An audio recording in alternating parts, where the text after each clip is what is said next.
সেগুনকালীন বার্ষিক সামষ্টিক মূল্যায়ন নির্দেশিকা 2024, বিষয় ইতিহাস ও সামাজিক বিজ্ঞান, শ্রেণী নবম, বার্ষিক পরীক্ষার সংক্ষিপ্ত পাঠ্যসূচি। এখানে যে পৃষ্ঠাগুলো উল্লেখ করা আছে এই পৃষ্ঠাগুলো পড়াশোনা করে বার্ষিক পরীক্ষা দিলেই হবে। এখানে এনসিটিভি থেকে নির্দেশ দেওয়া হয়েছে। তো অভিজ্ঞতার বিবরণ এখানে দেওয়া আছে, পৃষ্ঠাগুলো উল্লেখ করা আছে। এই পৃষ্ঠাগুলোর বাইরে স্টাডি করার কোনো প্রয়োজন নাই বার্ষিক পরীক্ষার জন্য। এরপরে মূল্যায়ন কাঠামো।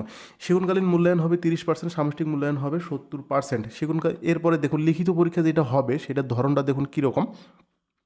এমসিকিউ প্রশ্ন থাকবে 15টা এবং এক কথার উত্তর থাকবে হলো 10টা, এই মিলে হবে 25 নম্বর। এরপরে সংক্ষিপ্ত প্রশ্ন থাকবে 10টা, প্রতি প্রশ্নের নম্বর থাকবে হলো 2 করে, 10 দুগুণা 20 নম্বর। এবং রচনামূলক প্রশ্ন থাকবে দৃশ্যপটহীন, মানে সরাসরি প্রশ্ন থাকবে, কোনো প্রকার উদ্দীপক থাকবে না। এরকম প্রশ্ন থাকবে 5টা, উত্তর দিতে হবে 3টা, 3 5 15 নম্বর।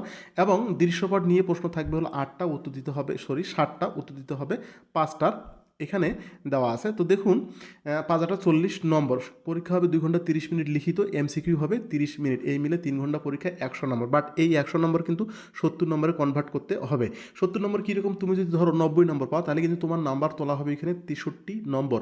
এবং ধারাবাহিক মূল্যায়নে যদি 30-এর মধ্যে তুমি যদি 25 পাও তাহলে 63 আর 25 হচ্ছে 87 নম্বর, এইটা হবে তোমার মোট নম্বর। এভাবে কিন্তু মূল্যায়িত হবে। দেখুন সেগুনকালীন মূল্যায়নের জন্য যে প্যাটার্নটা দিয়েছে তোমরা অবশ্যই স্ক্রিনের উপর দেখতে পাচ্ছ। এইভাবে কাজ করলে তোমরা কিন্তু 3 দিনের কাজ দিয়েছে, 3 দশে 30 নম্বর পাবে, যে নাম্বারটা তোমাদের স্যাররা তোমাকে দিয়ে দিবে। এবার চলুন আমরা চলে যাই ইতিহাস ও সামাজিক বিজ্ঞানের একটা নমুনা প্রশ্ন দেখি। প্রথম দিকে দেখি আমরা এখানে এমসিকিউ 15টা প্রশ্ন মিলছে কিনা। দেখুন 1 থেকে শুরু করে আমরা 15 পর্যন্ত 15টা এমসিকিউ পাবো। এই 15টা এমসিকিউর পরে আমরা 16 থেকে 26 পর্যন্ত আমাদের এখানে 16 থেকে 25 পর্যন্ত 10টা প্রশ্ন থাকবে, যদিও এখানে লেখে নাই। তো এখানে দেখুন 1 থেকে 10টি প্রশ্ন দেওয়া আছে, 10টাতে 10 নম্বর আছে, তোমরা অবশ্যই দেখতে পাচ্ছ, এটার কোনো বিকল্প প্রশ্ন নাই। সংক্ষিপ্ত প্রশ্ন এখানে থাকবে 10টা, 10টার মধ্যে প্রতিটাতে 2 নম্বর, 10 দুগুণা 20 নম্বর, তোমরা অবশ্যই এখানে দেখতে পাচ্ছ। রচনামূলক প্রশ্ন উদ্দীপক ছাড়া সরাসরি 5টা প্রশ্ন থাকবে, তোমাকে উত্তর দিতে হবে 3টা, বাট এখানে 3টা শো করছে, কিন্তু তোমার প্রশ্ন তোমার স্যাররা যখন করবে তখন 5টা প্রশ্ন দিবে, 3টা প্রশ্ন উত্তর করলে 3 5 15 নম্বর।